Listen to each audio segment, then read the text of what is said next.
Pose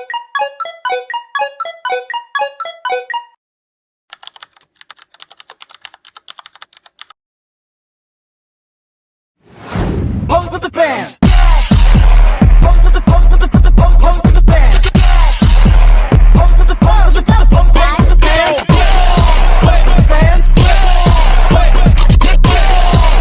Pose with the bands.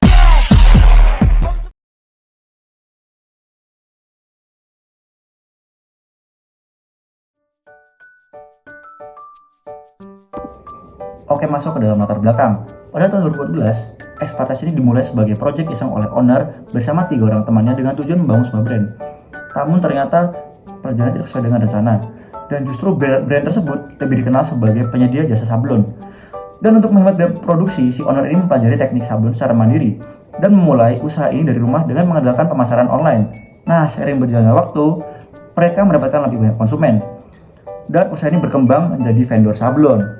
Dan pada tahun 2017, Expertise secara resmi beralih fokus menjadi vendor sablon dengan tempat produksi sendiri.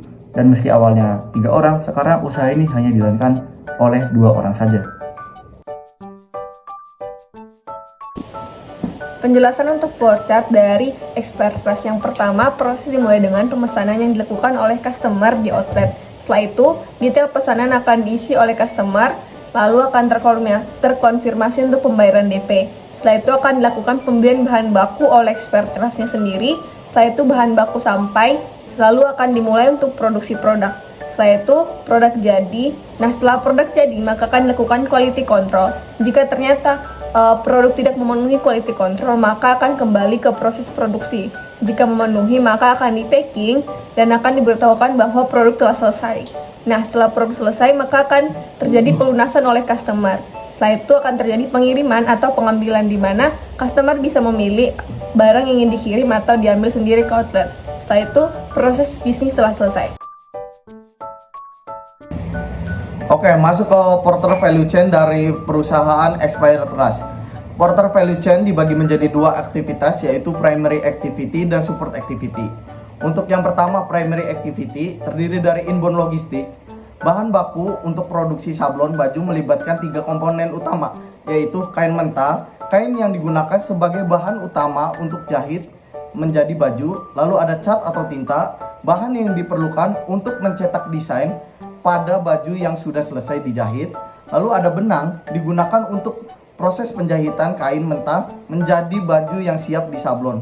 Semua barang ini merupakan barang yang masuk ke Expertise berasal dari supplier. Lalu untuk selanjutnya adalah operation. Proses produksi meliputi beberapa tahap, yaitu penjahitan. Kain mentah dijahit menjadi satu baju yang sesuai dengan pesanan. Lalu ada proses desain. Customer memilih opsi untuk desain sablon sendiri atau didesainkan oleh pihak Expertise. Lalu ada proses sablon. Desain dicetak menggunakan sablon pada baju yang sudah dijahit. Lalu ada quality control. Setelah penjahitan dan sablon, setiap produk dicek untuk memastikan kualitas sesuai dengan standar yang telah ditentukan. Lalu selanjutnya adalah packing. Produk yang lolos pengecekan kualitas akan dikemas untuk persiapan pengiriman. Lalu untuk outbound logistiknya, hasil dari proses produksi berupa baju sablon yang sudah melewati tahap produksi dan quality control. Lalu untuk primary activity selanjutnya adalah marketing and sales. Strategi untuk menarik konsumen meliputi sosial media, promosi melalui platform sosial media seperti Instagram untuk menjangkau dan menarik perhatian calon pelanggan. Lalu kedua adalah collab event, berkolaborasi dengan acara seperti konser atau festival serta menawarkan sponsorship untuk meningkatkan brand awareness. Lalu selanjutnya adalah service. Untuk mempertahankan pelanggan, ada cara beberapa yang dilakukan oleh Expertise. Contohnya adalah layanan desain gratis, memberikan opsi desain khusus untuk pelanggan yang ingin memesan baju dengan desain custom, tepat waktu sesuai dengan timeline, menyelesaikan pesanan pelanggan tepat waktu, menjaga komitmen dalam pengiriman. Lalu ada garansi reject, menawarkan garansi untuk produk cacat, memastikan pelanggan menerima produk berkualitas baik. Lalu yang terakhir adalah konsistensi kualitas, menjaga kualitas produk tetap konsisten agar pelanggan tetap percaya pada brand atau expired trust. Oke, berikutnya kita masuk ke dalam support activities. Yang pertama di sini adalah firm infrastruktur. Nah, di firm infrastruktur ini, expired trust memiliki bagian accounting. Jadi ada accounting, ada bagian akuntansinya di expired trust untuk mengelola keuangan dan juga mendukung operasional bisnisnya. Berikutnya ada masuk ke dalam human resource management. Di human resource management ini ada open recruitment. Nah, di expired trust sendiri, open recruitment ini dilakukan oleh Instagram untuk menjangkau calon karyawan secara luas. Dan yang kedua ada training. Nah, training ini biasanya berlangsung selama 1 bulan, tapi juga bisa diperpanjang menjadi 2 bulan tergantung dari keputusan owner. Lalu berikutnya ada evaluasi kerja. Nah, evaluasi kerja ini biasanya dilakukan sebulan sekali gitu. Masuk ke dalam teknologi development. Di expired trust ini dia menggunakan sistem accounting. Jadi sistem pembukuan di Excel yang mencatat transaksi dan juga memudahkan pelacakan keuangannya. Yang kedua ada mesin press. Tentu saja mesin press ini digunakan dalam proses produksi supaya lebih efektif. Yang ketiga ada komputer. Komputer ini tujuannya buat mendukung desain, pemesanan, dan juga pencatatan. Dan yang keempat ada WhatsApp dan juga Instagram. Nah, WhatsApp ini digunakan untuk komunikasi dengan customer. Sedangkan Instagram itu digunakan untuk promosi dan juga rekrutmen. Lalu yang kelima ada hotgun. Ya, ini untuk kayak pemanas gitu di dalam proses penyabunannya lah. Dan yang terakhir ada electric cutting. Ini adalah mesin pemotong listrik untuk memastikan kepresisiannya dalam proses produksi. Lalu kita masuk ke dalam procurement, pengadaan. Di expired ini procurement-nya ada pencarian supplier. Jadi mencari supplier untuk kain mentah dan cat untuk memenuhi kebutuhan produksi. Lalu yang kedua ada partnership. Jadi membangun kemitraan untuk bordir, lanyar, jersey, dan gelang sesuai pemerintahan customer. Jadi misalnya customer mau kayak request buat bikin body lanyar, nah itu expired menggunakan pihak ketiga atau sebagai pihak ketiga. Lalu ada pengadaan meja sablon. Nah, pengadaan meja sablon ini juga digunakan untuk mendukung proses produksi yang ada. Oke, lanjut di profil proses bisnis. Yang pertama yaitu nama proses. Nama proses di sini yaitu ordering ke pembayaran, dan visinya yaitu tujuan dari proses pembelian adalah memastikan seluruh pesanan produk dikerjakan sesuai timeline dan sesuai dengan kualifikasi kualitas. Nah, berikutnya juga adalah pemilik proses. Pemilik proses sendiri itu yaitu pemilik dari expired trust. Berikutnya adalah proses konsumen. Proses konsumen ini yaitu melakukan ordering. Dan ada ekspektasi konsumen. Ekspektasi konsumen tentunya yaitu tepat waktu dan kualitasnya yang sesuai. Outputnya yaitu baju sablon. Nah, penyebab di sini identifikasi permasalahan di expired trust penting dilakukan untuk yang pertama mengoptimalkan proses bisnis, meningkatkan kualitas layanan, dan yang ketiga mencegah kerugian akibat kesalahan input data maupun pengelolaan stok.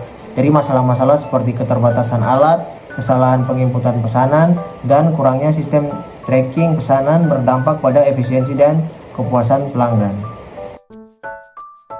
Masuk pada profil proses bisnis yang selanjutnya, yaitu ada aktivitas pertama yaitu ada order barang, kemudian ada aktivitas kedua yaitu ada pelunasan, kemudian masuk dalam interface inbound itu ada pemesanan bahan baku ke supplier setelah DP dibayar, dan ada interface outbound yaitu ada packing baju sablon dan persiapan pengiriman atau pengembalian setelah pelunasan. Kemudian ada sumber daya yang dibutuhkan yaitu ada sumber daya manusia yaitu ada kepala produksi, admin, kru produksi, editor, dan accounting. Lalu ada informasi dokumen expertise yaitu ada petunjuk pembelian, price list, color palette, dan sampel bahan. Kemudian ada lingkungan kerja bahan baku dan infrastruktur yaitu ada sistem informasi pemesanan. Kemudian yang terakhir yaitu ada pengukuran kinerja proses yaitu ada timeline, biaya operasional, tingkat cacat produk, dan feedback customer. Masuk ke BPMN dari expired trust yang dimulai dari permintaan pesanan yang dilakukan oleh customer. Di sini customer dapat memilih ingin melakukan pesanan secara online melalui WA, yang nantinya jika melakukan pesanan secara online, katalog akan dikirim melalui WA. Jika customer memilih untuk melakukan pesanan secara offline di toko, akan diberikan katalog yang berisi mengenai jenis bahan dan jenis cat. Setelah itu, proses selanjutnya adalah pengisian form. Setelah pengisian form, data pengisian form akan diterima oleh pihak administrasi yang nantinya akan diberikan saran dan rekomendasi, serta akan dimantapkan lagi pesanan Jika masih merasa ada yang perlu direvisi dari pihak customer, akan melakukan kembali pengisian form yang berisi hasil dari revisian detail pesanan. Lalu setelah fix, akan dilakukan pembayaran DP yang bisa dipilih pembayarannya secara cash atau transfer. Setelah melakukan pembayaran DP, pembayaran tersebut akan dicek atau dikonfirmasi. Jika pembayaran tidak berhasil atau ada kekurangan, customer diminta untuk melakukan pembayaran ulang. Dan juga jika sudah berhasil, barulah dilakukan pencatatan detail pesanan yang dilakukan untuk mengetahui bahan apa saja yang perlu dibeli yang nantinya akan dilakukan produksi. Setelah melakukan pembelian barang tersebut akan tiba di toko dan siap untuk diproduksi. Produksi produk di Expired Trust akan memakan waktu selama 3 minggu. Waktu produksi setelah barang selesai diproduksi akan dilakukan quality control. Jika barang yang dihasilkan tidak memenuhi standar dari Expired Trust dan tidak sesuai dengan permintaan dari customer, maka akan dimasukkan lagi kembali ke bagian produksi untuk disesuaikan dengan standar yang sudah ditentukan oleh pihak customer dan sudah ditentukan oleh pihak Expired Trust. Setelah melewati tahap QC, barulah barang hasil produksi akan di-packing dan dari pihak produksi akan menyampaikan ke pihak administrasi bahwa produk telah jadi. Lalu pihak administrasi akan meminta kepada pihak customer untuk melakukan pelunasan. Pelunasan dapat dipilih dengan cara pembayaran secara cash atau pembayaran secara transfer. Setelah pelunasan, barulah barang dapat dilakukan pengiriman atau pengambilan. Pengambilan produk dapat dilakukan di toko, serta produk yang dikirim akan masuk ke dalam pihak purchasing karena akan dikenakan biaya tambahan lagi. Penjelasan untuk analisis nilai tambah. Yang pertama dimulai dari proses pemesanan. Langkah pertama dilaksanakan dengan pengisian form yang dilaksanakan oleh customer dengan klasifikasi NVA. Lalu pengadaan katalog yang dilaksanakan oleh admin dengan klasifikasi NVA juga. Setelah itu langkah konsultasi detail produk yang dilaksanakan oleh admin dengan klasifikasi VA. Lalu terjadi konfirmasi detail produk yang dilaksanakan oleh customer dengan klasifikasi NVA. Setelah itu ada pembayaran DP dengan dilaksanakan oleh customer dengan klasifikasi BVA. Setelah itu bukti pembayaran DP yang dilaksanakan oleh customer dengan klasifikasi BVA juga. Setelah itu akan dilaksanakan pelunasan yang dilaksanakan oleh customer dengan klasifikasi BVA dan bukti pelunasan yang dilakukan oleh customer dengan klasifikasi BVA pula. Lalu masuk ke proses purchasing. Langkah pertama yang dilakukan adalah pendataan bahan baku yang diperlukan dilaksanakan oleh admin dengan klasifikasi NVA. Setelah itu didata supplier yang dilaksanakan oleh purchasing staff dengan klasifikasi BVA. Lalu ada pemesanan bahan baku ke supplier dilaksanakan oleh purchasing staff dengan klasifikasi NVA. Lalu terjadi penerimaan bahan baku dan pengecekan bahan baku yang dilakukan oleh purchasing staff dengan klasifikasi NVA dan BVA. Lalu ke proses produksi, di mana langkah pertama yang dilakukan adalah penjahitan yang dilaksanakan oleh tim produksi dengan klasifikasi VA. Lalu penyablonan yang dilakukan oleh tim produksi dengan klasifikasi VA juga. Lalu quality control produk jadi yang dilaksanakan oleh tim produksi dengan klasifikasi BVA. Lalu terakhir dilaksanakan packing yang dilaksanakan oleh tim produksi dengan klasifikasi VA. Nah, proses terakhir adalah delivery produk. Langkah pertama yang dilakukan adalah pengiriman produk yang dilaksanakan oleh staff dengan klasifikasi VA. Lalu ada pilihan pengambilan produk yang dilaksanakan oleh customer dengan klasifikasi VA. Oke, masuk ke dalam BPN yang kedua, yaitu BPMN yang diharapkan oleh si mereka, si owner. Nah, di sini pertama customer membuka website. Setelah itu, barulah customer ini melakukan registrasi akun. Dan setelah registrasi akun, barulah si customer ini mengisi form pemesanannya. Dan setelah mengisi form pemesanan ini, si customer bisa memilih antara melakukan chat mengenai rekomendasi produknya seperti bahan, desain dan lain, atau jika mereka sudah memiliki desain sendiri, maka si customer bisa melakukan pemberian desain. Nah, setelah itu barulah dilakukannya konfirmasi detail pesanan, baik dari pihak customer atau pihak admin. Nah, setelah itu barulah si customer ini melakukan pembayaran DP. Dan pembayaran DP ini ada dua metode, yaitu metode transfer dan juga metode e-wallet. Nah, setelah itu barulah proses konfirmasi pembayaran DP oleh admin. Dan proses ini dilakukan selama 24 jam. Nah, jika proses ini gagal atau terkendala, maka si customer akan melakukan pembayaran DP lagi. Sedangkan jika pembayaran DP tersebut berhasil, maka detail pesanan akan masuk ke dalam database. Lalu tim purchasing akan melakukan pembelian bahan baku produksi. Lalu bahan baku sampai. Nah, barulah sistem tersebut akan mengupdate statusnya, yaitu dalam tahap produksi. Lalu si bagian produksi ini melakukan produksi selama jangka waktu produksi yaitu 3 minggu. Dan sistem akan mengupdate lagi yaitu sedang tahap quality control. Nah, lalu barulah dilakukan QC oleh tim produksi. Dan jika produknya ini tidak lolos QC, maka akan masuk ke dalam bagian kegiatan produksi lagi. Sedangkan jika lolos QC, sistem akan mengupdate status menjadi sedang packing dan tim produksi akan melakukan packing. Nah, setelah itu barulah bagian administrasi ini akan melakukan konfirmasi produk jadi ke customer. Lalu barulah sistem tersebut mengupdate bahwa produk sudah jadi. Nah, lalu si customer ini melakukan pelunasan, yang dimana pelunasan ini ada dua metode, yaitu metode cash ataupun transfer. Nah, barulah dilakukannya setelah pembayaran itu baru dilakukan konfirmasi pelunasan selama jangka waktu 24 jam oleh bagian administrasi.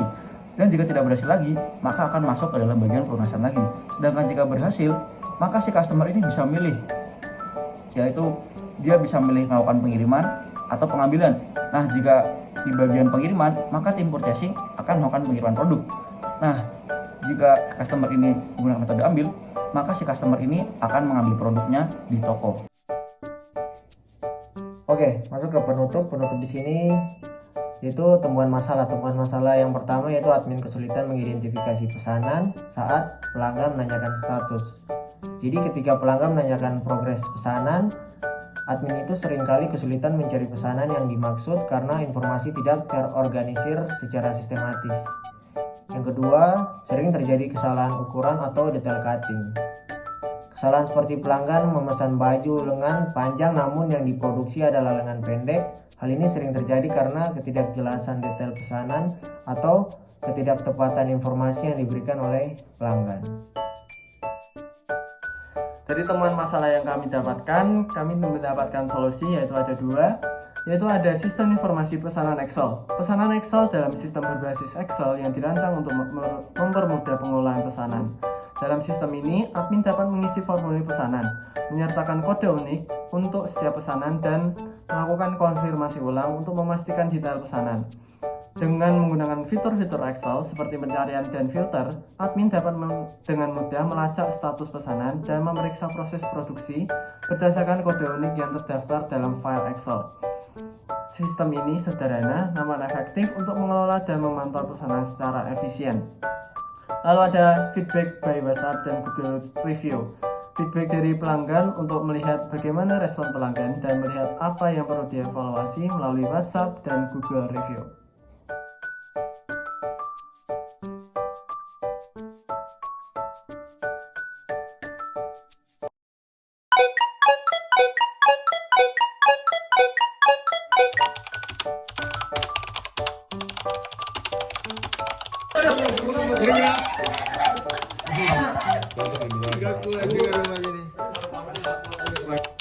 Era kelamaan ditahan tipis loh.